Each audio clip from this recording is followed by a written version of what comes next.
தமிழ்நாடு நிதிநிலை அறிக்கை 2025-2026 எல்லாருக்கும் எல்லாம்.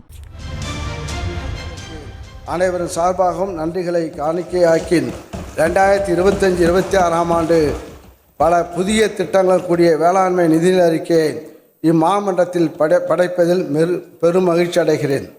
உலகோர் அனைவருக்கும் உழைத்து வேளாண் பொருட்களை உற்பத்தி செய்து உணவளித்து உயிர்காக்கும் அன்னையை போன்றவர்கள் உழவர்கள். அத்தகைய பெருமைக்குரிய உழவர்தம் வாழ்வில் இந்த நிதிநிலை அறிக்கையும் வளர்ச்சி கூட்டி மலர்ச்சிக்கான செய்திரும் என்று நம்புகிறேன். உணவுக்காகவும் உடைக்காகவும் மட்டுமே உழவு செய்ய தொடங்கி கால வெள்ளத்தில் பல மாற்றங்களை எதிர்கொண்டு மக்கள் சமுதாயத்தின் தேவைக்கேற்ப வேளாண் விளைபொருட்களை விளைவித்தரும் பெரும் பொறுப்பை நம் உழவர்கள் மேற்கொண்டுள்ளனர்.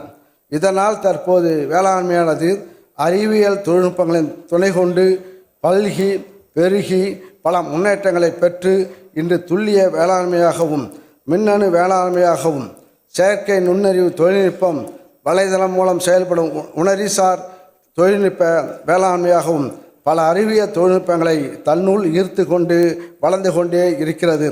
இது இன்னும் வளரும். மாண்புமிகு பேரவைத் தலைவர் அவர்களே, கடந்த 4 ஆண்டுகள் அளிக்கப்பட்ட வேளாண் நிதிநிலை அறிக்கையில் அறிவித்து செயல்படுத்தப்பட்ட திட்டங்களால் அடைந்துள்ள சாதனைகளை இந்த மாமன்றத்தில் எடுத்துரைப்பதில் மிகுந்த மகிழ்ச்சி அடைகிறேன். மக்கள் தொகை பெருகி வரும் சூழலிலும் தொழில்துறையும் சேவைத்துறையும் மிகுந்த வேகத்தில் வளர்ந்து வரும் வேளையிலும் உழவர்களை வேளாண்மையில் இருத்தி உணவு தானிய உற்பத்தியினை பெருக்கி உணவு பாதுகாப்பை உறுதி செய்திட மாண்புமிகு தமிழ்நாடு முதலமைச்சர் அவர்கள் சீரிய வழிகாட்டுதல்களை வழங்கியுள்ளார். அவரது தொலைநோக்கு திட்டங்களை செயல்படுத்திய விளைவாக 2019-20 ஆண்டில் 146,77,000 ஏக்கராக இருந்த மொத்த சாகுபடி பரப்பு 2023-24 ஆண்டில் 151 லட்சம் ஏக்கராக உயர்ந்துள்ளது. மேலும் 2019-2020 ஆண்டில் 29,74,000 ஏக்கராக இருந்த இருபோக சாகுபடி பரப்பு 2023-24 ஆண்டில் 33,60,000 ஏக்கர் என்ற அளவினை எட்டியுள்ளது. மேலும் பயிர் உற்பத்தி திறனை உயர்த்திடும் முயற்சியில் பல்வேறு உயர் தொழில்நுட்பங்களை நடைமுறைப்படுத்தி வேளாண் பயிர்களில் தமிழ்நாடு அகில இந்திய அளவில் கேழ்வரகு உற்பத்தி திறனில் முதலிடத்திலும் மக்காச்சோளம் எண்ணெய் வித்துகள் கரும்பு ஆகியவற்றில் 2ஆம் இடத்திலும் நிலக்கடலை குறுதானியங்கள் உற்பத்தியில் 3ஆம் இடத்திலும் உள்ளது. பல்வேறு இயற்கை இடர்பாடுகளால் அதிக அளவில் பயிர் இழப்புகள் ஏற்பட்ட போதும் வேளாண்மை உணவு நலத்துறையால் செயல்படுத்தப்பட்ட சிறப்பான திட்டங்களினால் 2021-22 முதல் 2023-24 ஆண்டு வரை 346,38,000 மெட்ரிக் டன் உணவு தானிய உற்பத்தி அடையப்பட்டுள்ளது.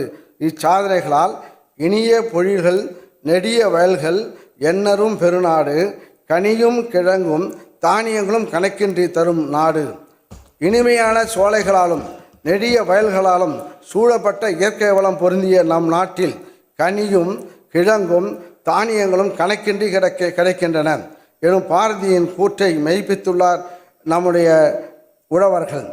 உழவர்களின் நீர்ப்பாசன ஆதாரத்துக்கு உதவிடும் வகையில் தமிழ்நாடு அரசு முன்னுரிமை அடிப்படையில் புதிய பாசன மின் இணைப்புகளை 2021-22 ஆண்டு முதல் வழங்கி வருகின்றது. இந்த சிறப்பு முயற்சியின் காரணமாக இதுவரை 1,81,000 பாசன மின் இணைப்புகள் உழவர்களுக்கு வழங்கப்பட்டு வறண்ட நிலங்களும் வளம் பெற்றுள்ளன என்பதனை பெருமையுடன் தெரிவித்துக் கொள்கிறேன். வேளாண்மையில் இயந்திரங்களின் பயன்பாடு இன்றியமையாத ஒன்றாக மாறிவிட்ட நிலையில் கடந்த 4 ஆண்டுகளில் வேளாண் இயந்திரமாக்குதல் திட்டத்தின் கீழ் 55,000 உழவர்களுக்கு வேளாண் இயந்திரங்கள் கருவிகள் மானிய விலைகள் வழங்கப்பட்டுள்ளன. இது தவிர 1,109 வேளாண் இயந்திர வாடகை மையங்கள், 98 கரும்பு அறுவடை இயந்திரங்கள் வழங்கப்பட்டு உழவர்களின் இயந்திர தேவைகள் மொத்தம் ரூபாய் 510 கோடி செலவில் நிறைவேற்றப்பட்டுள்ளன.